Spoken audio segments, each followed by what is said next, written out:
Alors, cette saison 1 de Plurimbus, pour vous, rêve ou cauchemar? C'est ce qu'on va discuter tout de suite dans notre vidéo. Bonjour, c'est Arnaud.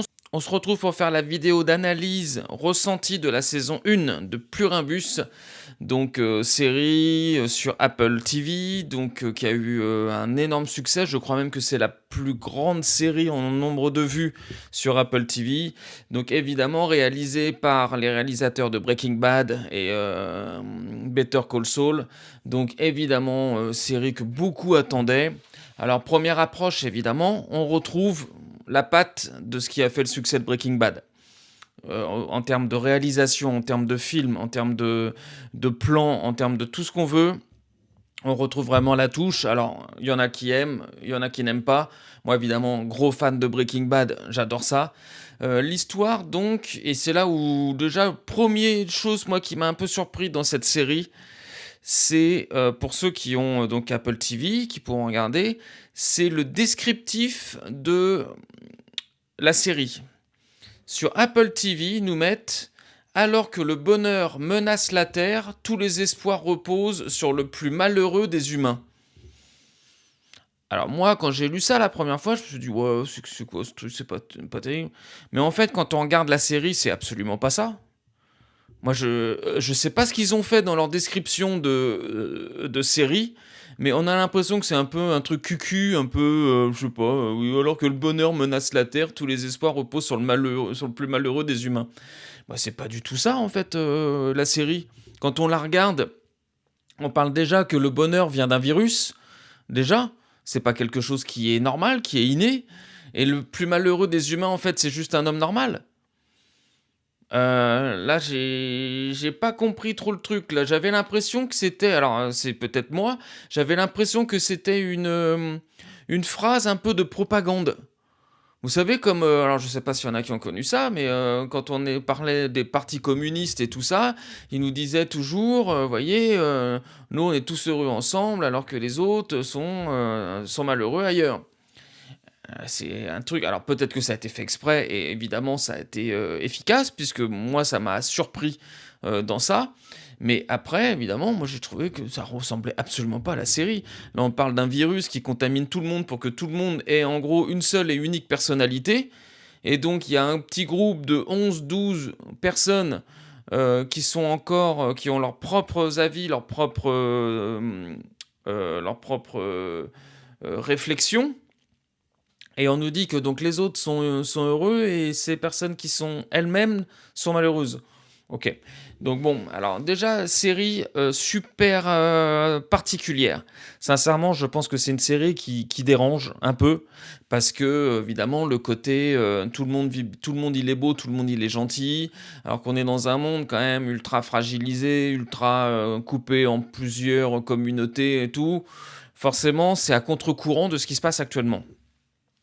Mais la série est quand même très intéressante parce qu'elle a un regard évidemment sur la personnalité, sur ce qu'on a envie d'être soi-même. Et c'est vrai que se retrouver face à des gens qui n'ont au final qui ne réfléchissent plus par eux-mêmes puisqu'ils sont tous connectés ensemble, c'est quelque chose qui peut quand même un petit peu un peu ce qui reflète la société aujourd'hui que certains veulent nous mettre dedans, c'est la pensée unique. Si tu penses comme tout le monde, t'es très bien. Si tu penses comme les autres, si tu penses différemment des autres, c'est que quelque chose ne va pas dans ta vie. Donc c'est un petit peu le reflet de ce qu'on peut ressentir. J'irai pas plus loin sur les histoires politiques, on n'est pas là pour ça. Mais voilà, donc après c'est un petit peu le décor. Donc dans le premier épisode, on voit donc que ça y est, on arrive. Donc on voit que quelques années avant, il y a des scientifiques qui ont découvert un espèce de signal qui est sans doute le déclencheur du truc. Et donc on a un compte à rebours, voilà, le jour J, tout le monde en gros tombe dans les pommes. Tous ceux qui sont compatibles un peu avec ça se réveillent et sont donc devenus les autres, c'est-à-dire en fait une seule entité représentée par plusieurs individus. Et ceux qui ne sont pas compatibles meurent. Et dans cette situation-là, on retrouve donc 12 ou 13 personnes qui sont eux, qui sont pas mortes, mais qui ne sont pas intégrées dans le processus du ensemble. des autres. Donc voilà, donc évidemment l'histoire commence à partir de là, donc évidemment grosse surprise de la part de l'héroïne, parce que forcément tu passes d'une vie normale à une vie complètement biaisée en l'espace de 5 minutes, donc forcément c'est un petit peu compliqué. Alors, je pense qu'on a aussi beaucoup de choses à dire sur l'actrice principale. Moi, l'actrice principale, sincèrement, mais qu'est-ce qu'elle me saoule. Mais qu'est-ce qu'elle me saoule. Alors, je sais pas si c'est... Moi, j'ai un problème avec l'actrice principale. Je sais pas si c'est dû à sa voix française ou à son jeu, mais je trouve qu'elle joue mal. Alors moi, c'est vraiment mon avis. Vous me direz ce que vous en pensez, vous, à savoir si ça vous plaît et tout. Mais moi, je trouve qu'elle joue mal. Alors je pense que sa voix française n'aide pas. Elle a une voix un petit peu niaise, un peu pas agréable à l'oreille. C'est peut-être fait exprès, hein, d'ailleurs. Hein. Pas agréable à l'oreille. Elle a un comportement, je trouve, qui est aux antipodes de ce que ça serait réellement si elle vivait ça. Moi, c'est vraiment la sensation que j'ai, et c'est une sensation que j'aime pas. Au départ, elle est hyper, comment dire, revendicatrice, révolutionnaire. Elle veut que tout le monde revienne, sans avoir analysé du tout ce qui se passait. C'est-à-dire que le premier truc qu'elle dit, c'est je veux que tout redevienne comme avant, je veux que tout ceci, tout cela, alors qu'elle ne sait absolument rien de ce qui s'est passé. Elle n'avait quasiment jamais encore discuté avec quelqu'un. Tout ça, ça me dérange un petit peu. Je trouve que sur ce point de vue-là, je trouve qu'elle n'a pas la réaction qu'une personne normale aurait. Moi, je sais pas, mais je vis à sa place. Sincèrement, j'aurais kiffé. Hein. Pour être honnête, j'aurais kiffé être à sa place, au moins sur la saison 1. Après la saison 2, on va voir ce qui se passe. Mais sur la saison 1, j'aurais kiffé être à sa place. Franchement, avoir des gens qui veulent tout pour toi, tu peux faire ce que tu veux, aller où tu veux, conduire la bagnole que tu veux, vivre dans la maison que tu veux. Le mec, là, le Black, je sais plus comment il s'appelle, qui lui, pour faire ses voyages d'avion, lui, il a carrément demandé Air Force One, l'avion du président américain. Moi, je trouve ça juste génial, l'idée. Le Black, lui, il vit sa vie à fond. Parce qu'il sait très bien que ça va peut-être pas durer, que ça va, à un moment donné, ils sont mis au courant très vite que les autres veulent faire en sorte que les 12-13 personnes qui ne sont pas imprégnées puissent les rejoindre prochainement. Et on leur a dit déjà plusieurs fois qu'il y avait des gens qui travaillaient 24 heures sur 24 pour trouver cette solution. Donc globalement, ils savent que c'est ça. Mais vis ta vie, quoi. Vis ta vie. Alors oui, tu peux avoir envie d'essayer de sauver le monde, ça, il n'y a pas de souci. Mais déjà, toute seule, tu n'y arriveras pas.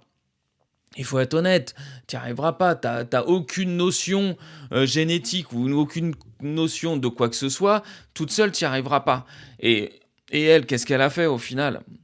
À part avoir fait bugger tout le monde parce qu'elle savait pas comment ça fonctionnait, le Black qui lui vit sa vie de ouf, c'est plus de choses au final que l'actrice principale en vivant sa vie. Par exemple, il savait déjà avant elle qu'ils bouffaient, qu'ils utilisaient des protéines humaines. Il le savait alors que le mec, il vit sa vie. Donc, au départ de la série, je trouve que déjà l'actrice, elle a un jeu qui est pas ouf. Alors, encore une fois, je sais pas si ça vient de l'actrice ou si ça vient de sa voix française. Mais moi, il y a quelque chose qui me dérange dans le jeu de l'acteur de la saison 1. Il y a un truc qui me dérange, je sais pas si ça vient de l'actrice ou vraiment de la voix française. Je sais pas. Mais en tout cas, au bout d'un moment, donc là, elle a fait tout et n'importe quoi, en fait, elle a complètement fait de la merde. Au bout d'un moment, ils se sont tous barrés parce qu'elle a vu qu'elle avait mis en danger quelqu'un. Ils se sont dit, bon bah ok, allez, bon bah nous, on vous laisse. À chaque fois qu'elle appelait, tombait sur le répondeur qui me disait, nos sentiments n'ont pas changé, mais au vu des dernières situations, ok. Donc ça, moi, j'ai trouvé ça l'idée très très bien parce que l'actrice s'est donc retrouvée, le personnage s'est donc retrouvé seul pendant 40 jours. Ça a quand même été long. 40 jours, et là, elle s'est rendue compte que finalement, la vie seule, c'est pas possible. Et que leur présence, qui n'est que positive, puisqu'elle n'aura aucun mal, donc que positif, eux, ils font tout pour qu'elle ait une vie normale et une vie agréable. Donc moi, encore une fois, je trouve ça très bien. En termes de film, c'est super bien tourné, j'adore les plans. Parfois, c'est un peu lent, je trouve, parce qu'il y a quand même des plans où parfois ils sont tout en haut d'une montagne pour voir la ville ou je ne sais trop quoi, vers la fin de la saison. Oh, putain, le plan, il dure 10 minutes, sincèrement, il se passe rien. On les voit juste regarder, y réfléchir. Alors oui, il y a peut-être un côté un petit peu psychologique, mental, prendre le temps d'admirer les choses, peut-être avant que ça disparaisse, ou peut-être qu'avant qu'elles changent, peut-être. Mais je trouve que globalement, ça manque un petit peu de peps, même si dans la série Breaking Bad, on avait eu un peu ça. C'est-à-dire qu'au départ, il fallait le temps d'installer les personnages. Donc, on se souvient de Walt qui était prof, il était dans le changement et tout ça. Donc voilà, donc on se souvient un petit peu de ça. Là, on retrouve un petit peu la même stratégie. On installe un peu les personnages. Alors, on a la saison qui est coupée largement en deux, hein. On a la première partie, même peut-être en trois. La première partie, c'est Carole qui est révolutionnaire, qui veut tout péter, qui veut tout savoir très vite, qui veut pas prendre le temps des choses, qui est, qui est désagréable. Globalement, elle est désagréable. Elle est désagréable. Dans la deuxième partie, c'est la partie où elle est toute seule pendant 40 jours, où là, on la voit, elle commence à profiter du fait que elle peut tout faire. Ouais, elle prend une bagnole, elle roule maintenant en Rolls, elle va faire du golf en plein centre-ville, elle fait plein de choses qui, évidemment, je pense qu'on aurait tous fait la même chose. Moi, je sais là, je vis la même situation qu'elle, je fais la même chose qu'elle. Je fais des choses que j'aurais jamais fait en temps normal. Alors peut-être que c'est sympa pendant un mois, 2 mois, puis après tu t'en lasses. C'est possible. Mais les premiers jours, enfin, sincèrement, mais tu t'éclates. Une fois que tu sais que les gens ne sont pas là pour te détruire, pour te faire mal, parce qu'encore une fois, tu arrives dans un monde comme ça, qui est entouré de vampires, pas de vampires, mais de morts vivants ou autres, ou de zombies, bon, tu te dis, ok, bon là, putain, truc de merde, quoi. Il faut que tu restes enfermé chez toi, double tour, faut pas que tu sortes la nuit, enfin bon, la misère. Mais là, c'est pas du tout le cas, en fait. Ils sont tous là. Certes, ils veulent l'emmener dans leur monde à eux, ok? Mais tant qu'ils n'y arrivent pas, ils sont tous là pour elle. Donc, évidemment que le truc, c'est que tu fais ça, tout ce que tu as voulu rêver de faire, tu le fais. En plus, ils sont tous là pour t'aider, tu as besoin de quelque chose, t'appelles, ils le reçoivent. La vie, mais c'est juste la vie qui est folle. Imaginez un petit peu vous, dans cette série-là. Mais on part tous en sucette, on fait tous des trucs de dingue. Il faut être honnête, on fait tous des trucs de dingue.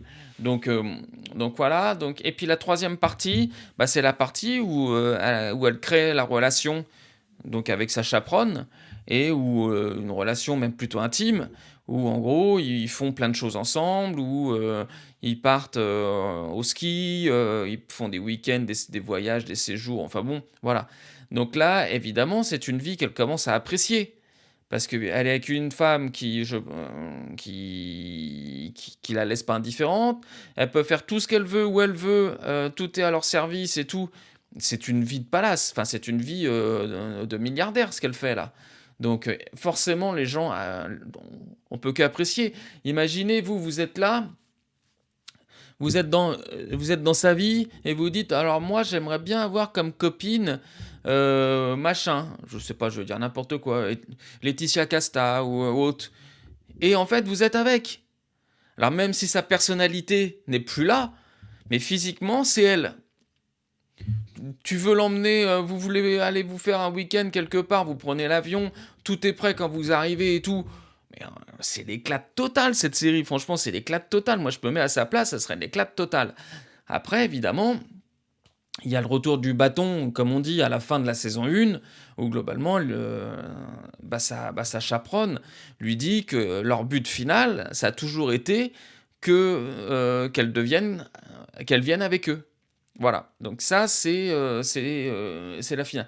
Donc c'est là où elle se dit: «Bon, bah, finalement, c'est pas possible» et la dernière image, c'est évidemment, elle rentre chez elle où il y a le Paraguayen qui, lui, a fait des expériences déjà sur les gens. Il aurait découvert un truc par rapport à un signal radio, par rapport à tout ça. On en saura plus dans la saison 2 et évidemment, bon, bah, elle rentre et puis elle dit: «Bon, bah, OK, allez, c'est parti, pour sauver le monde, c'est parti» et alors ce qui est marrant, c'est que on la voit se faire livrer un espèce de caisson métallique là. On se dit: «Mais qu'est-ce qu'elle se fait livrer?» En fait, elle s'est juste fait livrer une bombe atomique. Donc ça c'est le petit truc à la fin qui est juste génial. C'est que la meuf, elle s'est fait livrer une bombe atomique dans sa cour et en fait, la fin et puis elle dit: «Bon allez, allons sauver le monde». Moi je sincèrement sur cette image-là, j'ai trouvé ça génial. Après, alors évidemment, les plus de la série, c'est l'univers complètement différent. Je pense qu'on n'a jamais eu quelque chose comme ça. Je me souviens pas avoir vu une série ou un film, alors des gens connectés entre eux, oui, on a déjà eu ça, mais des gens comme ça me dit rien. Donc l'univers est génial. Hâte de voir un petit peu comment ça va se profiler parce qu'évidemment la saison 2, elle avait déjà été commandée, hein. Ils avaient même pas encore tourné la 1 que la 2 avait déjà été commandée, Apple TV avait complètement fait, confiance au réalisateur. De toute façon, vu les masterclass qu'il avait fait en termes de série, je pense qu'on peut lui faire confiance et là, on se dirige vraiment ça peut être une masterclass la série. Sincèrement, s'il se trompe pas de direction à la suite, si il fait pas des coupures trop faciles pour passer d'un état à un autre, vous voyez, parfois c'est ça aussi le problème, c'est qu'il se passe un truc et puis l'épisode d'après, tu as l'impression qu'on a avancé de 6 mois. Ça, c'est des choses qu'il faut pas trop faire non plus, même s'il faut le faire parce que sinon la série va prendre trop de temps. Mais il faut quand même qu'il y ait un maximum d'explications parce que là on est quand même dans une série intelligente où il faut réfléchir, où il faut comprendre et il faut pas que ils considèrent qu'il faut donner cette série là à des ados. Je dis pas que les ados sont pas intelligents, mais l'ado lui aime les choses plus rapides. Des séries qui enchaînent où voilà, il faut que ça avance, il faut que ça percute. Là, je pense que la clientèle de ce genre de série, c'est une clientèle un peu plus adulte. Et donc, il faut le temps que les gens comprennent, qu'on puisse bien analyser les choses. Et là, après, ça partira, ça sera ouf. Mais non, non, la série, très très bien. Les points négatifs de la série, pour moi, malheureusement, j'accroche pas avec l'actrice principale. Avec Carole, je trouve son personnage, sa voix française me dérange, et même son jeu me dérange aussi. Donc voilà, alors il y en a qui vont peut-être trouver ça génial, qu'elle est géniale, et tant mieux pour vous, hein, c'est vraiment des ressentis personnels.